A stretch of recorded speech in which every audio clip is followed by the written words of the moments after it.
जय हिंद दोस्तों, welcome back to PDA classes. PDA classes में अपन ने फर्स्ट लॉ ऑफ मोशन पूरा कवर कर चुके हैं। आज अपन पढ़ेंगे second law and third law of motion, जो मैंने आपको वादा किया था। चलिए, अपन लोग सेकंड लॉ को अपन जानते हैं, सबसे इंपोर्टेंट लॉ ऑफ फोर्स।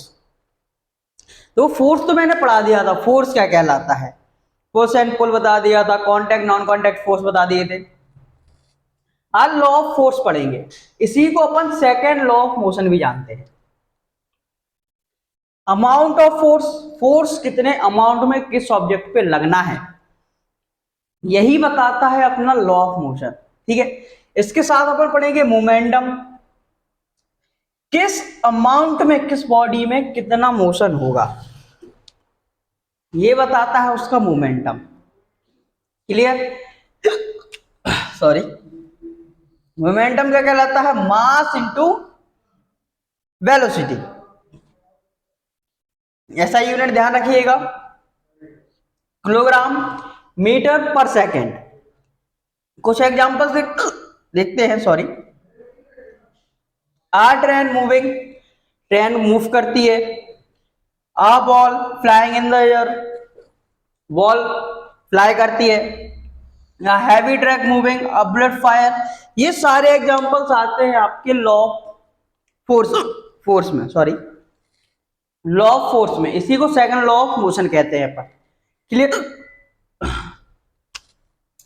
जो मोमेंटम में चेंज होता है उसके लिए टर्म दी जाती है इंपल्स। क्या होता है, जब कोई ऑब्जेक्ट मोमेंटम में आती है या मोमेंटम करती है, तो उसमें मोमेंटम में अगर कोई चेंज होता है, जैसे चेंज इन स्पीड वेलोसिटी कहलाती है। वेलोसिटी में चेंज हो तो वो एक्सेलरेशन कहलाता है। सॉरी, इसी तरह जब मोमेंटम में चेंज होता है, सॉरी मोमेंटम में जब चेंज होता है तो वो कहलाता है इंपल्स। ठीक है, quantify the effect of force acting over time the change in momentum. Impulse क्या है कि उस पे जो फोर्स लग रहा है, किस पे? ऑब्जेक्ट पर, और उसके मोमेंटम में कितने टाइम में क्या क्या चेंज हुए हैं, वो कहलाता है आपका इंपल्स।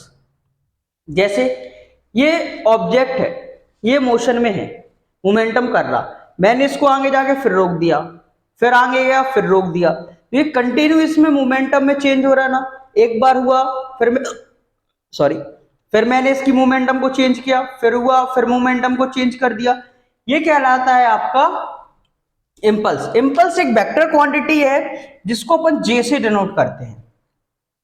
जिससे डिनोट करते हैं, जैसे 11th-12th के बच्चों को खासकर याद रखना चाहिए, जो 11th-12th में हो, जिनके बोर्ड्स के एग्जाम आ रहे हैं या हो चुके हैं, उनके लिए मैं बता देता हूं। जो जेई या फिर नीट की तैयारी कर रहे हैं, तो उसमें एक चीज याद रखिएगा, इंपल्स से सबसे ज्यादा क्वेश्चंस पूछे जाते हैं। जब आप मोमेंटम टॉपिक पूरा पढ़ोगे, मोमेंटम एक पूरा टॉपिक है जेई में, जेई मेंस में, मैं खुद जेई एडवांस दे चुका हूं। ठीक है, इसलिए मैं बताता हूं कि मोमेंटम से सबसे ज्यादा क्वेश्चंस उसमें आते हैं। परमानेंट एक क्वेश्चन तो हमेशा ही मोमेंटम से आता है, मोमेंटम या इंपल्स से रिलेटेड। तो खासकर जेई और नीट के बच्चे खासकर याद रखें। साथ में जो बच्चे कॉम्पिटिटिव एग्जाम्स का पेपर दे रहे हो जिसमें फिजिक्स आती है, खासकर एसएससी सीजीएल हो गया, एसएससी एससीएल, सीएचएसएल हो गया, और बाकी सारे एसएससी के एग्जाम्स हो गए, चाहे वो डिफेंस का एग्जाम हो या किसी का भी, उसमें अगर फिजिक्स से रिलेटेड आते हैं तो ज्यादातर चांस मैंने देखे हैं कि मोमेंटम से ही क्वेश्चंस पूछे जाते हैं। वो कोई आपको न्यूमेरिकल्स दे सकते हैं कि कोई ट्रेन है, वो इतनी स्पीड से मूवमेंट कर रही है, इतनी स्पीड से इतने किलोमीटर पर आवर से वो मूवमेंट कर रही है या मोशन कर रही है, तो उसका मोमेंटम याद कीजिए या फिर उसका इंपल्स याद कीजिए। ये बहुत सारे ऐसे न्यूमेरिकल्स हैं जो सबसे ज्यादा पूछे जाते हैं, और इसमें ज्यादा हैवी वो नहीं रहता कि आपसे बहुत हैवी पूछेगा, बहुत ब्रॉड क्वेश्चन पूछेगा, बहुत ज्यादा टफ क्वेश्चन पूछेगा, नहीं।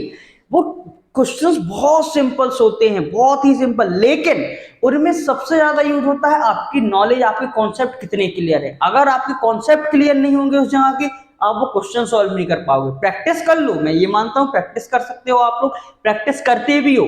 प्रैक्टिस के साथ साथ आपके कॉन्सेप्ट अगर क्लियर नहीं है तो पेपर में जाके आपसे वो क्वेश्चन नहीं बनेगा, क्योंकि पेपर जब बनाता है ना सामने वाला, तो उसमें वो ये ध्यान रखता है कि सामने वाले की नॉलेज क्या है, ना कि ये कि वो उस बंदे को कितना आता है। कितना लोगों को आता तो बहुत है, लेकिन किस जगह क्या यूज करना है, कितना यूज करना है, ये कहलाता है बहुत इंपॉर्टेंट। इसी चीज को अपन कहते हैं कॉन्सेप्चुअल पढ़ना। कॉन्सेप्चुअल अगर आपका कॉन्सेप्ट ही क्लियर नहीं है तो आप न्यूमेरिकल सॉल्व नहीं कर सकते। और क्योंकि अपन जानते हैं फिजिक्स एक ऐसा सब्जेक्ट है जो पूरी की पूरी तरीके से प्रैक्टिकल बेस्ड है, तो उसमें कॉन्सेप्ट क्लियर होना बहुत जरूरी है। क्लियर? तो इम्पल्स आई होप आपको समझ में आ गया। ऐसा यूनिट को अपन समझते हैं तो इसकी न्यूटन सेकंड होती है या फिर किलोमीटर पर सेकंड स्क्वायर। फॉर एग्जांपल, किसी चीज के मोमेंटम को कम करना हो, किसी चीज के मोमेंटम को कम करना हो तो उसके मोशन को कम कर दो, उसके मोशन को कम कर दो। For example, if a cricketer catch a ball, अगर कोई क्रिकेटर है वो बॉल को कैच कर रहा है तो कैसे कैच करेगा? वो क्या करेगा? अपने हाथ को बैकवर्ड खींचेगा, अपने हाथ को पीछे खींचेगा। जब वो अपने हाथ को पीछे करेगा तो उसके जो बॉल का मोशन है उसमें क्या करेगा? कमी आएगी और उसका मोमेंटम कम होगा, तो उससे लगने वाला फोर्स, उससे लगने वाला इंपल्स जो चेंज होना था वो बहुत रिड्यूस हो जाता है। यही एग्जांपल होता है आपका किसका? इंपल्स का। क्योंकि अपन आप उसकी किस में चेंज कर रहे हो? उसके मोमेंटम में चेंज कर रहे हो ना। तो a cricketer back his hand will catching the ball. जब कोई क्रिकेटर बॉल को कैच करता है तो अपने हाथ को पीछे क्यों करता है? ताकि उसका जो इंपैक्ट है बॉल का वो कम हो सके। क्लियर? अब इसके बाद अपन पढ़ते हैं फोर्स। क्योंकि अपन क्या, मैंने क्या बोला था, फोर्स को आपको सेकंड और थर्ड लॉ में बहुत अच्छी तरीके से डिफाइन करूंगा कि इसका क्या है। तो फोर्स का इसमें तो आपने समझ लिया, लेकिन थर्ड लॉ में क्या इंपैक्ट है वो भी अपन पढ़ेंगे, लेकिन उसके पहले फोर्स समझ लो। Change in momentum with respect to time. Momentum में क्या चेंज होता है? मैंने आपको फॉर्मूला भी दिया था, F equals to D P upon D T. ये फॉर्मूला मैंने बताया था पिछले वाले लेक्चर्स में।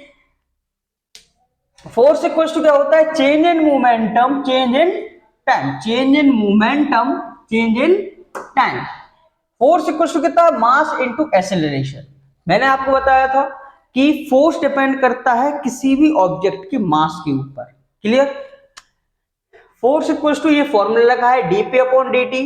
अपन एक चीज और याद रखिएगा, P इक्वल्स टू होता है mass into velocity, mass into velocity.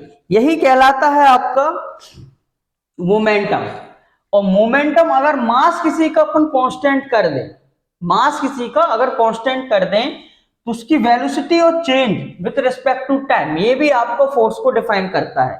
Clear? देखो, नेट फोर्स क्या कहलाता है? नेट फोर्स कहलाता है कि the sum of all forces acting on a body.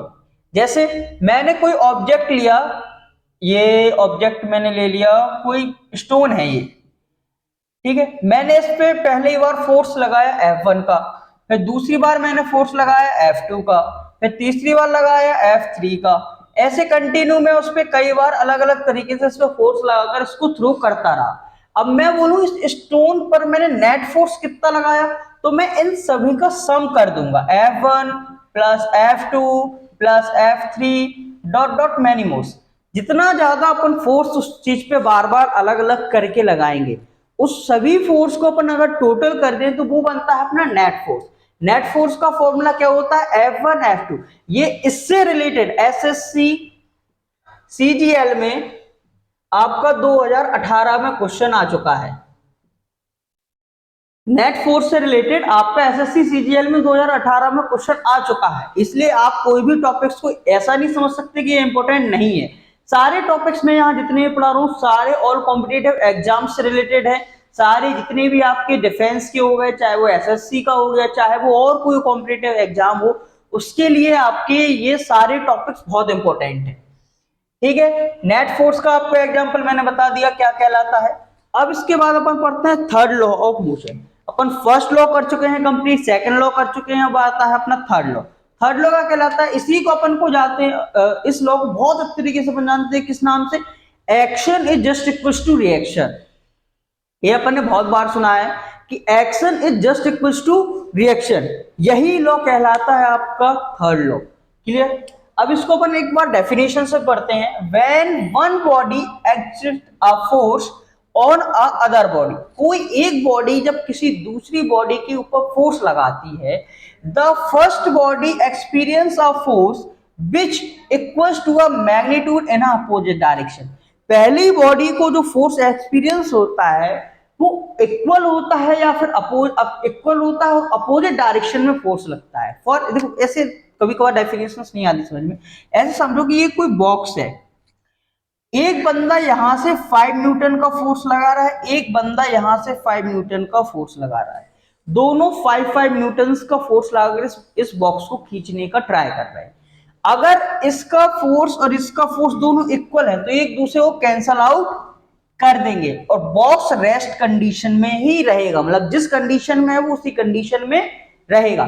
लेकिन अगर मैं यहां 15 कर दूं और यहां मैं 25 कर दूं तो कौन सा हैवी लगा रहा है, ये वाला लगा रहा ना, तो यहां पर ये इस साइड मूव कर देगा। लेकिन सबसे बड़ी बात क्या है कि ये 25 न्यूटन का फोर्स कैंसल आउट हो जाएगा किससे, 15 न्यूटन फोर्स से, और रिमेनिंग जो 10 न्यूटन का फोर्स बचा वो केवल इस पे अप्लाई होगा, वो केवल इस वाले ऑब्जेक्ट पर अप्लाई होगा, बाकी तो ये फोर्स कैंसल आउट हो जाएगा। क्लियर? यही आपका third law of motion define करता है। For example F A where A is the action and R is the reaction, क्योंकि एक्शन के अपोजिट में रहता है, अपोजिट मतलब उल्टा रहता है, उल्टा मतलब माइनस, इसलिए ये हमेशा किससे रहता है, इसके अपोजिट, मतलब माइनस साइन को डिनोट करता है।